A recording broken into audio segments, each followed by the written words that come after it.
We are glad you are here. Good morning, and welcome to the Winchester Unitarian Society. My name is Jean McClurkin, she, her pronouns, and I am the worship associate this morning.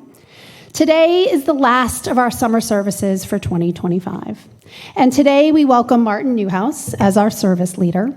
We're looking forward to his voice in the service today, which is entitled Chance Encounters, a modest exploration of the role serendipity plays in our lives, seeking to answer the question, how much chance encounters are actually due to chance. Immediately after the service, please join us for coffee and conversation in the Sims room, which is located at the back of our sanctuary. And if you're able to do so, please join us for a discussion of today's service with Martin, which will take place in the parlor beginning around 11:30. I now invite our friends in the sanctuary to turn towards the camera near the Welcome Congregations banner and offer your greetings to our at-home friends. For those of you in the sanctuary, let us take a moment to turn and greet one another.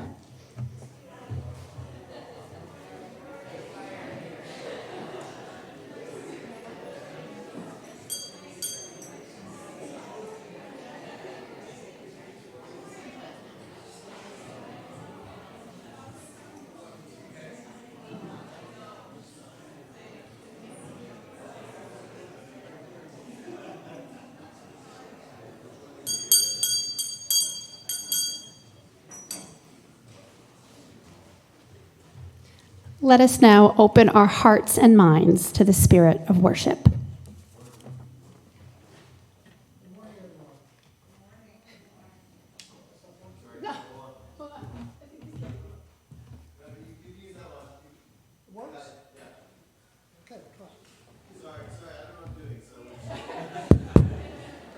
In a moment of serendipity, we have a crisis. Anyway, good morning, everyone. And the opening words are a poem by a poet named Solomon Walker, who lives in Toronto.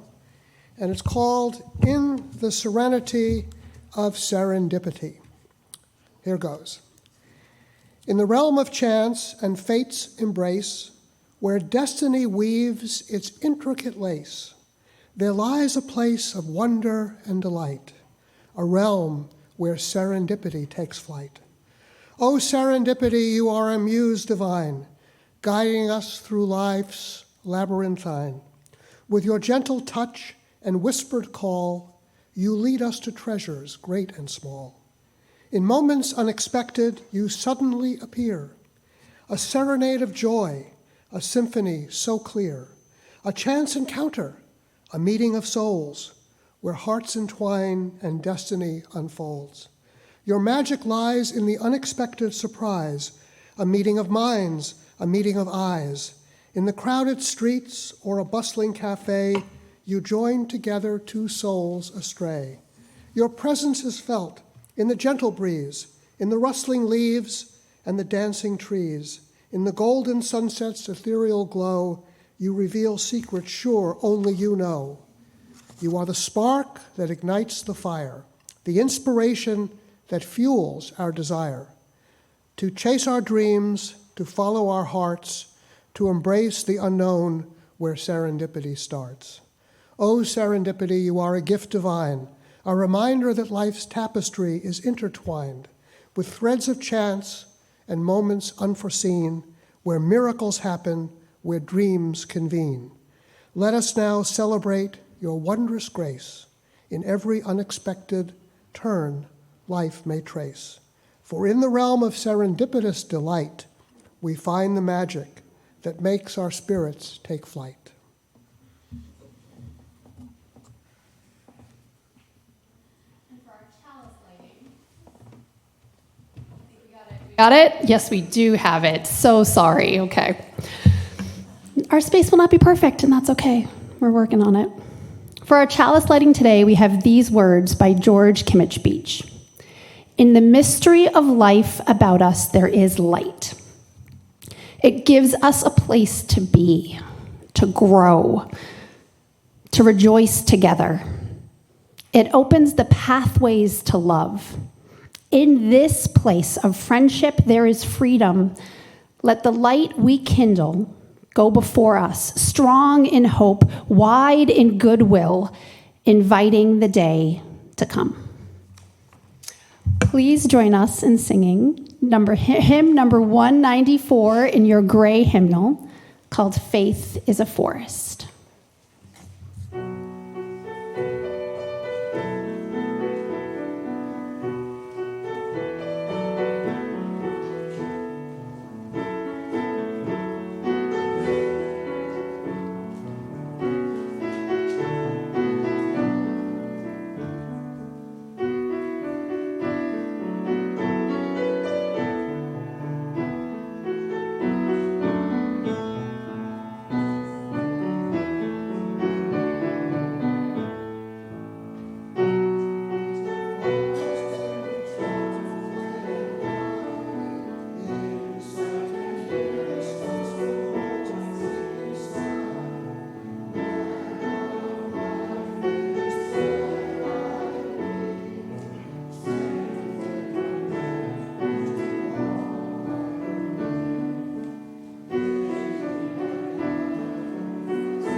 Thank you, everybody, for trying that new hymn.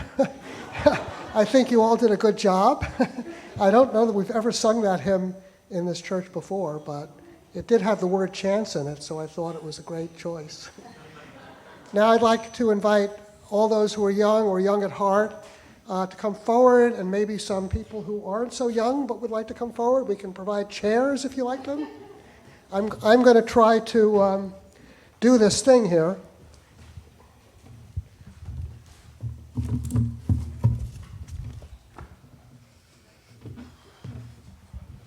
Now, first I have to sit down. That's not easy for me. And I may need help getting up. Okay. So what I'm going to read is a story. I'm just going to read it, and I hope that works. It's called Luck May Be in a Pin. Luck May Lie in a Pin. And it's by Hans Christian Andersen, who was a very famous Danish fairy tale writer. And he actually wrote this for his American readers. So let me go ahead. I'm going to tell you a story about luck that took place many years ago in Denmark, across the sea from America. All of us know what it is to be lucky. Some know good luck day in and day out. Others only now and then in their lucky seasons. And there are some people who know it only once in a lifetime. But luck comes at some time or other to us all. What you may not know is that, according to an old legend, every child is born with a lucky piece. It isn't put where the child is born, and it isn't right out in the open or always easy to find, but it is tucked away in some odd corner of the earth where we least expect to find it. Yet you can rest assured that your lucky piece will always turn up, eventually. The lucky piece may turn out to be an apple. That was the case with one man, a famous scientist called Newton. The apple fell into his lap, and his luck came with it. If you don't know the story, get someone to tell it to you. I have a different story to tell about a pear. Once there was a man born poor, who grew up poor, and married without a penny. By the way, he was a skilled woodworker who could carve and shape things from wood. But as he made nothing except umbrella handles, he only earned enough money to live from hand to mouth. "I'll never find my luck," he used to say. Wild berries with their red, sour fruit grew around his house and garden as if they were the richest ornament. And in the garden was also a pear tree. It had never produced any fruit. Yet the man's luck lay hidden in that tree. His luck lay hidden in that tree in the shape of a pear not yet to be seen. One night the wind blew in a terrible gale. In the next town, people said that the wind was so strong that even a post office truck trying to make its deliveries was lifted from one side of the road to the other as easily as a rag. So it's not to be wondered at that a large branch was torn from the woodworker's pear tree. The branch was brought into the workshop, and just as a joke, the woodworker made from it wooden pears, big, little, and middle-sized. "For once my tree has produced pears," he smiled, and gave them to his children as toys. Now, among the things that are very necessary to life are umbrellas, especially in lands where it rains a lot. But the woodworker's family, because they were poor, had only one umbrella. When the wind blew hard, their umbrella would blow inside out. Sometimes it would break, and luckily the man knew how to mend it. However, with the button and loop that held the umbrella closed, things went from bad to worse. The button would always fly off just as they thought they had the umbrella neatly folded. One day it popped off, and the woodworker hunted for it everywhere. And in a crack of the floor, he came across one of the smallest pears he had given to his children for a toy. "If I can't find the button," he said, "I'll make this do." He fitted a string through the little pear, and the little pear buttoned up the umbrella to perfection. It was the best umbrella fastener ever seen. The next time the woodworker sent umbrella handles and umbrella rings to the city, he added several of the small wooden pears. They were fitted to a few of the new umbrellas and put with 1,000 others on a ship bound for America. Americans catch on very quickly.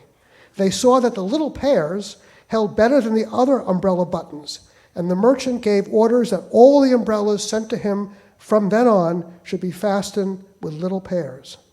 There was work to be done. Thousands of pears to be made for all the umbrellas that went to America. The woodworker turned the whole tree into little tiny pears. They brought in pennies that turned to dollars. There was no end to the money he made. Eventually he had a factory making little pears from wooden trees. "My luck was in the pear tree all along," he said. Now that he always had time for a joke, he would say, "Good luck may even lie in a pin."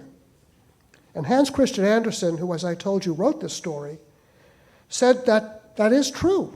For it's a true saying in Denmark that if you put a white pin in your mouth, you'll be invisible. But it must be the right sort of pin. And Hans Christian Andersen wrote once that he could be anywhere that his stories were read, even here, today, even though no one can see him. So obviously, he had the right kind of pin in his mouth, and luck may lie in a pin. Now let's sing the children to religious education. Thank you.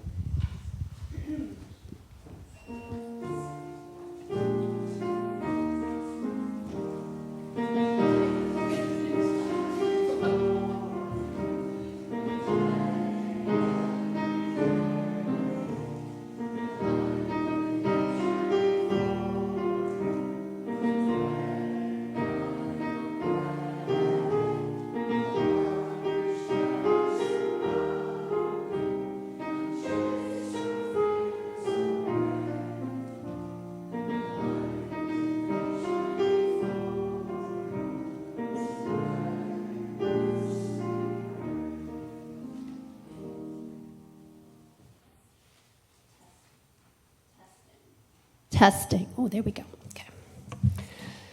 Our first reading today is a poem called Serendipity by Michael L. Newell. As I walk down the dirt road from my job, headed slowly home, I pass by a few people wandering here and there as their workday ends. I amble past an old home with a corrugated metal roof, bricks holding down the sheets of metal from blowing away, a light breeze tossing laundry on ropes strung between trees, my mind wandering in 1,000 directions with no particular destination in mind, just the pleasure of reverie. When I hear a song, not the radio, not a recording, but a small choir singing in Kinyarwanda, 6 or 7 female voices and a couple of men, their voices rising and falling from the home living room, a beautiful repetitive melody enhanced by constantly shifting harmonies, counterpoint melodies, and one male voice chanting or speaking underneath the rise and fall. The same voice lifting an ecstatic, soaring flight above the others, a song that is at once celebratory and deeply sad. The melody ascending and tumbling, repeating itself again and again. Every time it seems to reach an end, the male leader bursts into an impassioned chant, which leads all back into the close harmonies, which stop my homeward journey. I stand still, eyes shut, and listen, nearly weeping. I hear someone close and open. I open my eyes to see 2 young women passing by who ignore me, but are quietly singing the song coming from the home. And I realize I've been standing in place for 10 minutes or more. People at a nearby cross street are staring at me, but I can't move along. I sway in slow time to the music, which continues to flow through the neighborhood. And then I realize a large vehicle has stopped by me, and a Rwandan friend leans out the window to ask whether I'm okay. And I explain why I'm standing there. And he says, a choir. And he turns off his engine with a smile to listen, only to discover that the music has ceased. So I decline a ride and walk homeward, with the music still rising and falling in my memory. I do not know whether the music was religious or folk song or political or celebratory or grieving.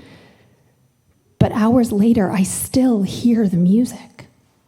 As I go about my nightly ambulations, I realize I have been changed without ever seeing those responsible for the change.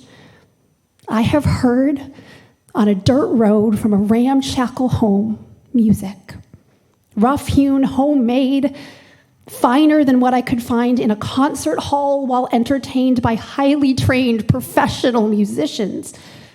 I have heard music from the blood and marrow of people singing because it defines who they are. I have had the chance to listen to the heartbeat of a people. That makes me cry. Beautiful moments. Okay.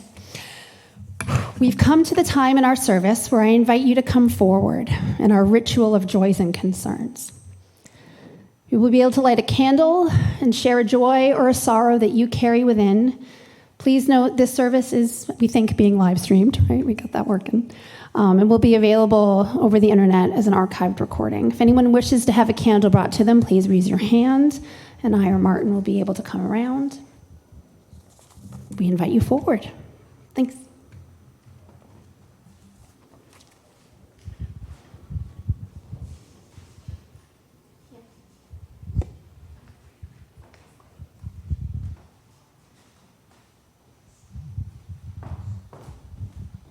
Hi, my name is Janet Nelson, and I just wanted to say that our daughter Elizabeth this week will begin her intern ministry at Winchester UU, and we are very proud of her. Not Winchester. No, the first UU in Chicago, sorry.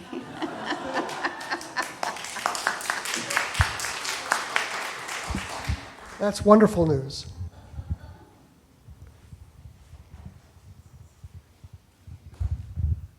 I think it was under the auspices of this church that she got that position, but that's another thing. My name is Jack McCreelis, and I was just wanting to say I've been struck by how wonderful all the services have been this summer. It's been truly remarkable, and I'm very grateful to the people who organized it, the people who presented the services. It's just been a great thing. Most impressed. I guess I should quit now.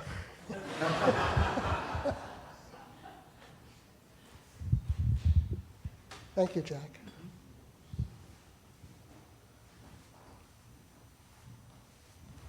Thank you. My name is Lilia Cuervo, and I am going to repeat the words that the gentleman said.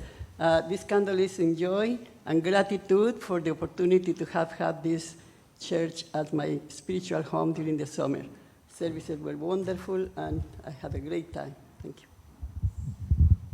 And your service was wonderful.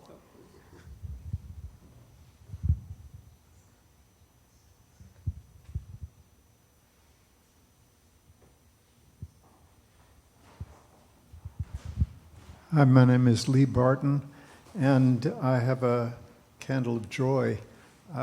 My son, Tom, who's been living in Los Angeles for years, is visiting. And so he's hanging out at my place, and we're having really good conversations. And he's been living in Los Angeles, but he's feeling a little antsy, and he's thinking, well, maybe he'll move to Oregon, and maybe back to this area, which would be a delight. We'll see. Fingers crossed.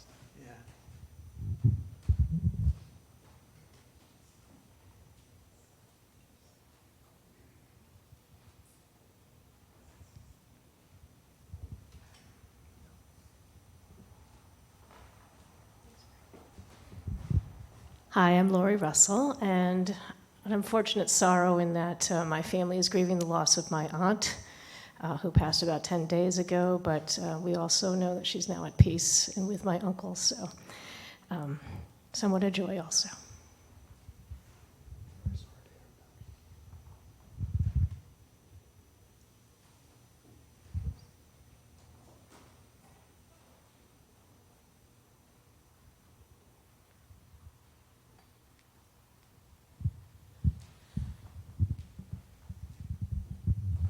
Hello, my name is Mike Lambert. I'd like to share a little bit of joy in that just yesterday we celebrated my parents' 60th wedding anniversary. It was a very nice day. Something to aim for.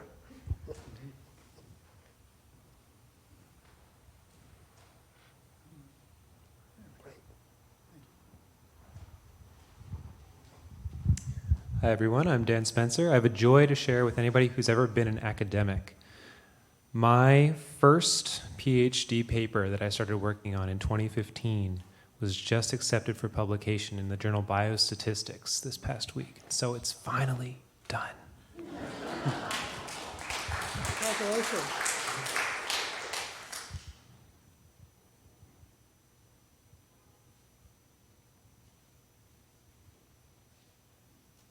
Not that one.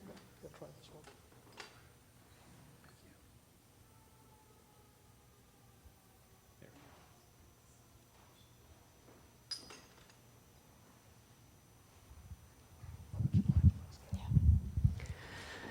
We will now light 3 candles.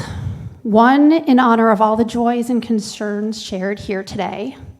A second one for all that remains in our hearts and unspoken. And a third for all the joys and concerns in the wider world. We'll now join in a moment of silence, after which we'll listen to some music and rise in body or stay seated, for our hymn, which is number one in the gray hymnal.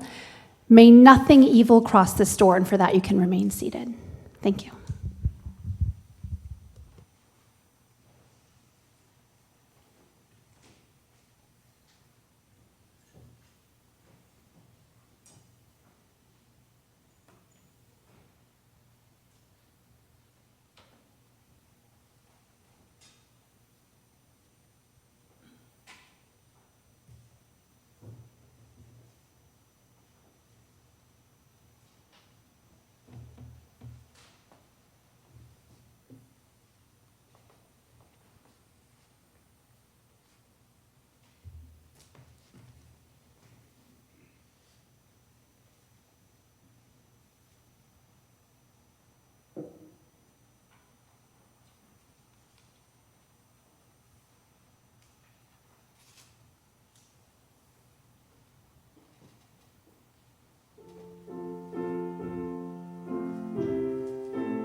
Second reading today comes from the Confessions of St. Augustine. This is, for those who don't know it, this is one of the foundational books of Christian tradition, and in many people's estimation, one of the great works of Western literature. It's a book that's unusual because it's a book, maybe the first I know of, where someone actually tells the story of their life. In this case, it's a story of Augustine's conversion to Christianity. In his day, even though he was baptized, I believe, when he was born, he was not a Christian until he accepted the faith himself. And for those who don't know about Augustine, the book is very famous for the idea that he was always struggling, but he had all these desires. He had a wife, he had a lover, he had a child, and the famous saying of Augustine is, "Yes, but not now. I'll do it, but not now." And the reason I chose this reading is because in the book, there's a moment of what we today would call serendipity, which changes the entire trajectory of his life. So he's struggling and trying to deal with the fact that his body wants all these things in the world, but he knows, and again, this is not something that we would agree with, but just go with it for the reading. He knows that he shouldn't want those things. He knows that he should give them up, but he can't really do it. So let me just start here. And this is actually a different translation than the one I mentioned. But when this profound pondering drew up all my misery from the bottom of the mysterious abyss, his soul, and heaped it up where my heart would see it, there arose a tremendous tempest, bringing a colossal downfall of tears, so that I could pour it all over. As solitude appeared to me more suitable for the business of weeping, I went off on my own, to a distance great enough that no one could see me. That's the condition I was in at the time, and I'd said something, I believe, to my friend so he could tell, in which the tone of my voice was clearly already pregnant with weeping, and with those words I was up and gone. So my friend stayed where we'd been sitting in a mood beyond shock. Hardly knowing where I was or what I was doing, I sprawled under a fig tree and gave my tears free rein. Rivers of them burst out of my eyes, an acceptable sacrifice for you, for God. He's constantly quoting scriptures. And I spoke to you, God, at length, not in these exact words, but in this general sense. But you, Master, how long, Master, before your anger reaches its end? Don't cling to the memory of our old wrongdoings. I felt I was in the grip of these. With abandon, I uttered pitiful words. How long will it be? Tomorrow? No, the next tomorrow. Why not now? Why can't this hour be the end of the disgusting state I am in? I was saying these things and weeping with agonizing anguish in my heart. And then I heard a voice from the household next door, the voice of someone, a little boy or girl, I don't know which, incessantly and insistently chanting, "Pick it up, read it. Pick it up, read it." Immediately my mood changed, and I started considering with great concentration whether children were accustomed to chanting something like that in any kind of game. I couldn't remember that I had heard anything like it anywhere. I got control over the onslaught of my tears and got up, construing the chant as a straightforward divine command to open a book and read the chapter I first found there. I had heard that Anthony had been admonished by a reading of the gospel. I returned to the spot where my friend was sitting. I'd put down a book of the Apostle Paul's letters when I got up. I grabbed it and opened it, and I read in silence the passage on which my eyes fell.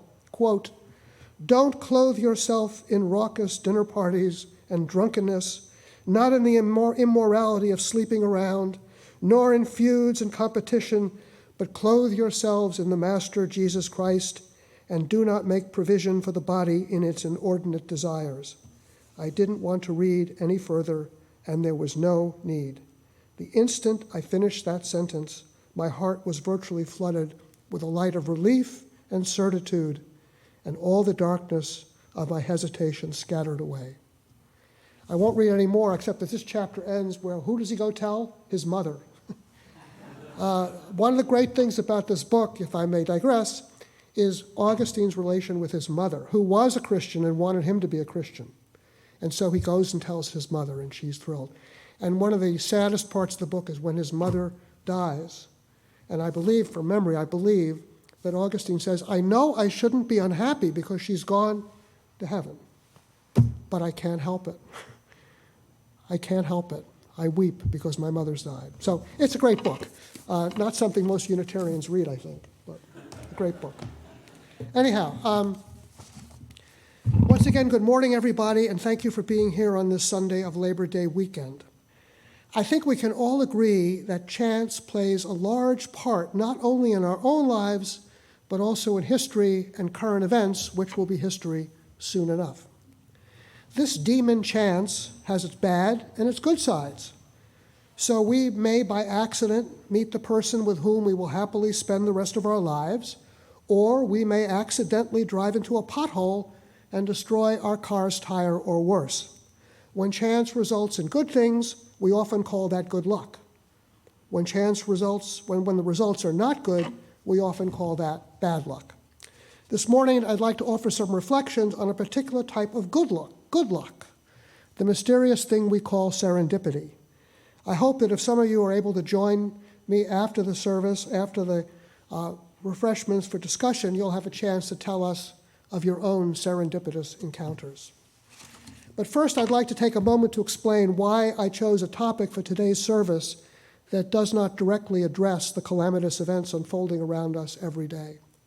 It's because I firmly believe that despite those events, we all must live our lives, that we all have a right to joy and happiness and to enjoy the beauty that does exist in the world. To that end, we need some respite from the news, and the exploration of an entirely different part of life can sometimes provide that respite. And who knows, perhaps through the magic of serendipity, sometimes it does seem like magic, ways will be found, as they have been found through serendipity in the past, to successfully combat today's brand of evil. As part of this reflection, I want to tell the story of a recent encounter I had with serendipity, a story that I call Serendipity in the Library, and why it has made me wonder about the accidental element in such things. But that story will have to wait until we've looked at some definitions and some history. The online Oxford English Dictionary defines serendipity as, quote, the faculty of making happy and unexpected discoveries by accident, also the fact or instance of such a discovery. Surprisingly, in my opinion, a fuller definition is provided by the Oxford English Dictionary's little cousin, the new, shorter Oxford English Dictionary, which defines the word and adds something to it. So its definition is a supposed talent for the making of happy and unexpected discoveries by accident or when looking for something else. It is this aspect of serendipity, the unexpected discovery of one thing when looking for another, that should never be overlooked, for it has often been the source of scientific and other advances. Perhaps one of the most world-shaking discoveries along this line was the European, quote-unquote, discovery of America. As we all know, Columbus was looking for something else entirely. Disappointingly, however, both these definitions from such authoritative sources still leave out a crucial element of serendipity, which is curious, since it was specifically identified by the man who invented the word. This was Horace Walpole, who lived from 717 to 1797, the fourth Earl of Oxford, who was best known as a writer. He's credited with writing the first Gothic novel. It's called The Castle of Otranto. He was also a historian, an indefatigable antiquarian, and an amazingly prolific letter writer. Walpole's letters are quite famous, and Yale University Press has published them in 48 volumes. This project went from 1937 to 1984. And it was in one of those letters, dated January 28, 1754, that Walpole coined the term. Describing a discovery he'd made about a Venetian coat of arms, while looking at random into an old book, he wrote, quote, this discovery indeed is almost of that kind which I call serendipity, a very expressive word. And he went on to explain how he got the term. It's from a silly fairy tale called The Three Princes of Serendip. As their highnesses traveled, they were always making discoveries by accident and sagacity of things they were not in quest of. Turns out that Serendip was the ancient name of Sri Lanka, or Ceylon. And the tale was an Italian tale, which the author said came from the Persian, but it's all unclear. And it's even unclear whether Walpole actually read the whole thing, because it's quite different as you read the whole book, according to experts. But that was where the word serendipity came from. And let me just say that again. They were always making discoveries by accident and sagacity of things they were not in quest of. So the quality specifically named by Walpole and absent from the dictionary definitions is sagacity. Yet it is crucial to the serendipitous process. But what did Walpole and what should we mean by sagacity? And I found a quote, believe it or not, in the Oxford English Dictionary from a 1955 article in Scientific American that actually explains it. And here's what the article says, quote, "Our story has its critical episode, one of those coincidences that show how discovery often depends on chance, or rather on what has been called serendipity, the chance observation falling on a receptive eye." That, I submit, is what Walpole meant by sagacity, and by including it, he emphasized, as we should too, the crucial role of human agency in the process of serendipity. So to sum it up, there are four elements of serendipity. They're considered to be an unexpected happy discovery that is made by accident, sometimes while looking for something else, and which is met with sagacity, i.e. the recipient recognizes what it is. The recipient connects the dots. In my own case, I sometimes think that if I catalog the role of serendipity as played in my life, both professionally and personally, I would come up with a really long list. And a major source of serendipitous discoveries in my intellectual life has been in any library where I have had access to the stacks, those open shelves where all the books are placed. How many times when looking for one volume have my eyes and mind been opened to an entirely new subject by noticing and opening another volume, not the one I was looking for? I would say too many times to recount. So this happened to me most recently in early August 2022, when my wife Nancy needed to pick up her laptop computer from Brandeis University's user support, where it was being fixed. At that time, user support at Brandeis was located at the back of the university's library. I went with Nancy that day, and as she was consulting about her computer, I randomly chose a chair at one of the library's tables. There I sat with nothing to do. Bored, and also wanting to appear that I had a reason to be at the library, I walked over to the open stacks next to me and plucked a volume off the shelf. Perhaps because of the then current state of national and world affairs, which obviously hasn't gotten any better, the book I chose was entitled Man and Society in Calamity by a one P.A. Sorokin. The book had been published in 1942, and the title page gave a fuller description of the work. Quote, "The effects of war, revolution, famine, pestilence upon human mind, behavior, social organization, and cultural life." In addition, the author's full name and credentials were revealed. Patiram A. Sorokin, Director of Sociology, Chairman of the Department of Sociology, Harvard University, former President of the International Institute of Sociology. As I opened it, and I saw that the book's opening words, which were, quote, "The life history of any society is an incessant fluctuation between periods of comparative well-being and those of calamity. Given the state of the world in 2022, and now, those words piqued my interest, and Nancy very kindly borrowed the book for me. When I got home, I immediately looked up the book's author, Patiram Sorokin, on the internet, and to my surprise and delight, found not only that he had been not only a world-renowned scholar, but that he had also been a resident of our town of Winchester until his death in 1968. Indeed, he signed himself as from Winchester in a lot of his books. Some further internet sleuthing found that he and his family had lived in the house located at 8 Cliff Street off Highland Avenue. The house backs up to the Middlesex Reserve, reservation, and while living there, Sorokin planted a locally famous azalea, rhododendron, lilac, rose, wisteria garden, which at least one of my Winchester friends still remembers. And the house is still there. And last time I checked, the assessors, his family, the Sorokin family still owns it. So off the topic, what Sorokin wrote about his garden is always worth quoting, so I'll quote that.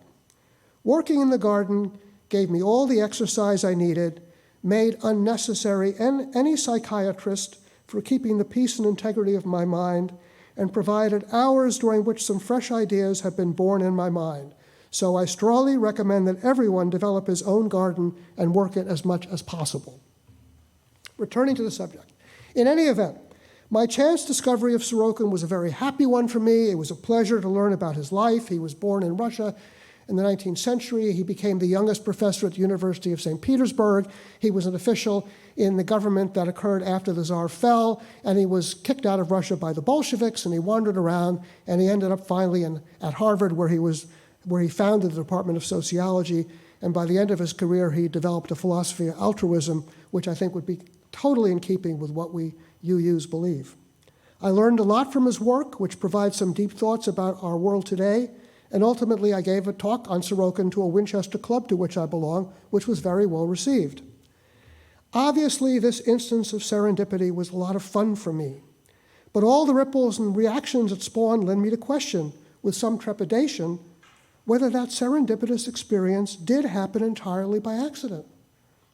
I think it's safe to say that probably 90%, if not more, of the population would have no interest in a dusty book from 1942 by an author they didn't know about a subject so intrinsically depressing. Was it really just an accident that led me to the opening of an entirely new and unexpected, and for me exciting, learning opportunity? Was it just chance that delivered to me something totally appropriate for my weird type of mind, and probably literally a closed book to others on that particular day, or was something else, some other force at work? A materialist will scoff at any such questions, and also at the quote from Hamlet that I have as our centering thought. But it turns out that I'm not alone in questioning the role of accident or good luck in serendipitous discoveries.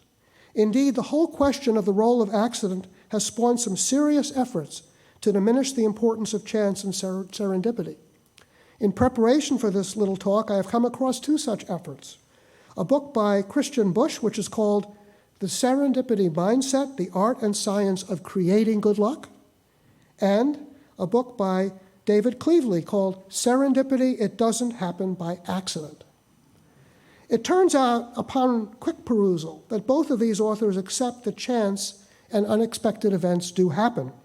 Their emphasis based on numerous wide-ranging studies, an understanding of probabilities, personal experience, and I'm sure biostatistics, and historical examples, is, I think, on lifting up the importance of preparation and sagacity, or human agency, over accident in the serendipitous process. As Christian Bush explains, quote, "While penicillin was discovered by accident, it would be wrong to dismiss Fleming, the discoverer, as just lucky and argue the human agency had no role in this breakthrough. Crucially, Fleming made the key decision to connect the dots.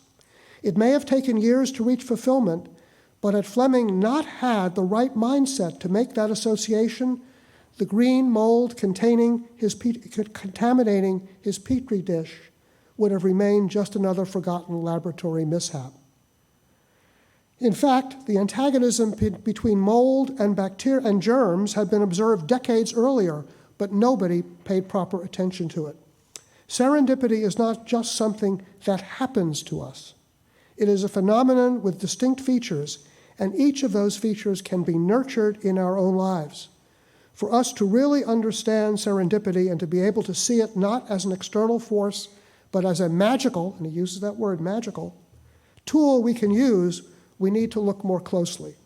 In other words, serendipity is not just the result of accidental good luck, it is the meeting point between chance and human agency.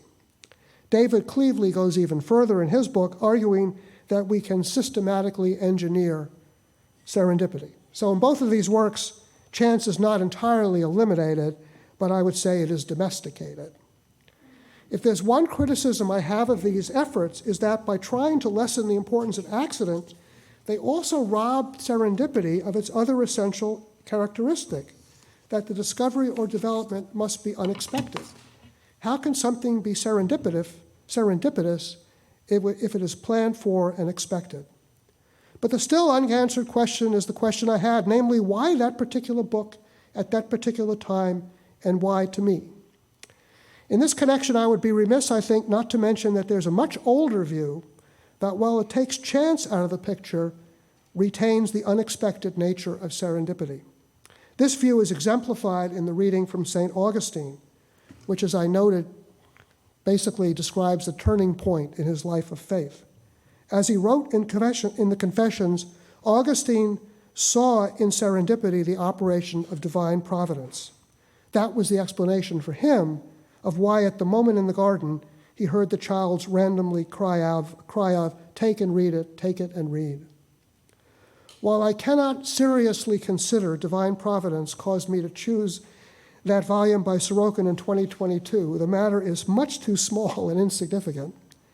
I cannot honestly say that I'm entirely opposed to this view of things, despite its manifest problems. So I guess my feeling is the same as that expressed by our former minister, Chuck Reinhardt, years ago, when I once described to him what I thought might have been a religious experience. Yes, Chuck said, sometimes you really do wonder if there isn't someone up there. Let me conclude by saying that in my view, I should not and we should not worry too much about the why of serendipity, but should instead relish the joy that it can bring even in these dark times. As Robert K. Merton and Eleanor Barber observed in their marvelous book, The Travels and Adventures of Serendipity, quote, "It is redundant to say that any discovery of good things is a pleasant experience, but it can be noted that the pleasure of the experience is enhanced if the discovery is unexpected. Except for the gambler by choice, uncertainty tends to be menacing, and when out of uncertainty and the absence of control there emerge good things, they are doubly welcome. They suggest that the gods are smiling. Thus, serendipity is a particularly pleasant experience, the more so if the discovery made is a significant one. But the context of pleasure surrounding even small accidental discoveries, like mine, endows them perhaps with a kind of significance that they really don't merit." And as if anticipating our discussion, which I hope will take place later this morning, these two authors observe, quote, "Moreover, the pleasure of the experience rubs off, however intangibly, on the word itself, and undoubtedly accounts in part for the delight some people take in knowing and using it. The pleasure is contagious. Not infrequently, one tale of serendipity sets off other such tales, as if to increase the general enjoyment of unexpected good luck." So I hope we can take a little time after coffee hour to forget the world's sorrows and enjoy ourselves by sharing with each other our own serendipitous experiences, our own chance encounters. I look forward to that.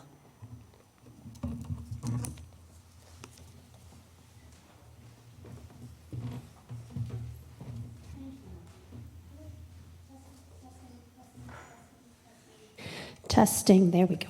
Okay. Thank you, Martin. So, while we work to recognize with grace, gratitude, and curiosity the small chance encounters that have shaped our lives thus far, and while we work to hold in reverence and anticipation those yet to come, let us remember that when we give to the offering, we contribute to a practical investment in the ongoing, thriving faith community. The Winchester Unitarian Society cannot pay the electric bill or our staff and volunteers who run the live stream technology without financial support. Here are the different ways you can donate.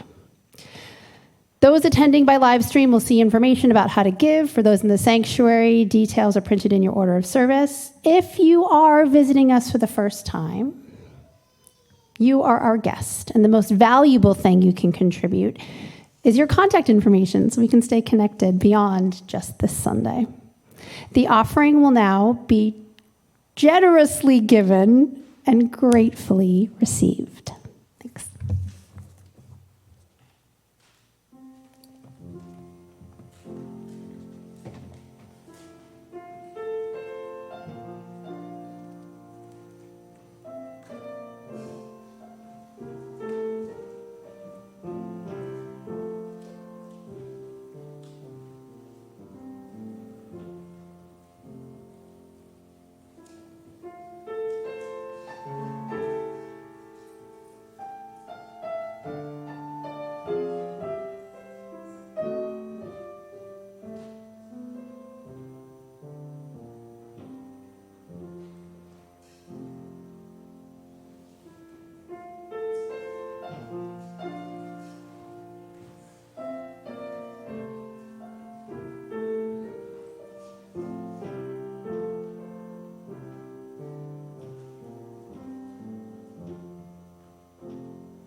Still on, yes, still on.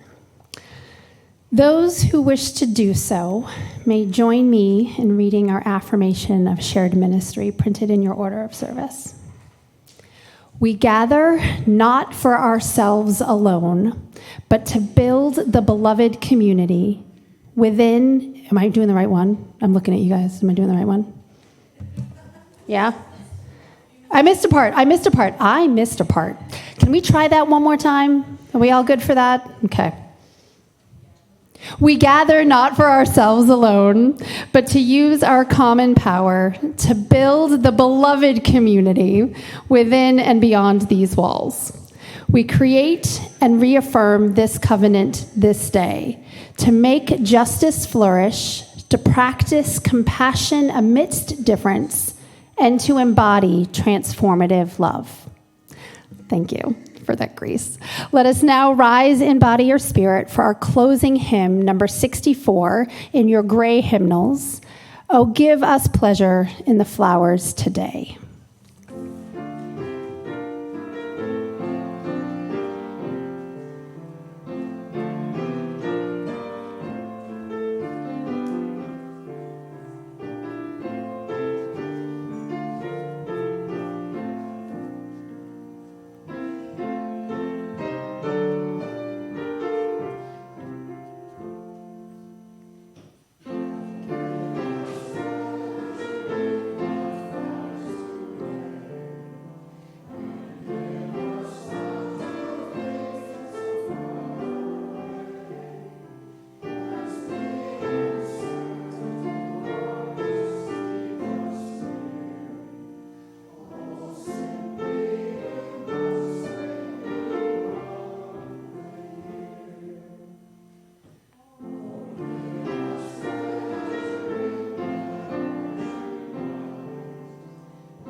Please be seated.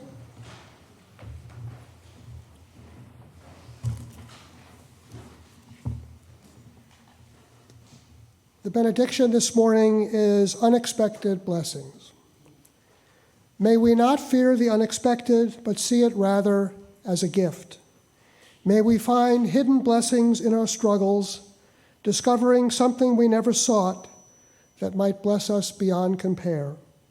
May we remain confident in the life we are living, even when it unfolds in surprising directions. And may we always be open to the chance encounter that could enrich us in surprising ways.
Please join me in reciting the words printed in your order of service for extinguishing the chalice.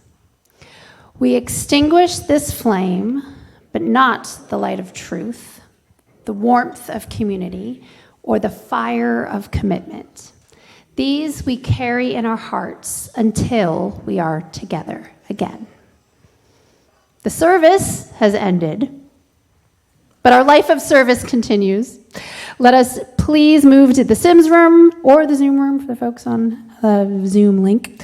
The discussion of today's service will take place in the parlor about 11:30. Thank you all very much. Bye.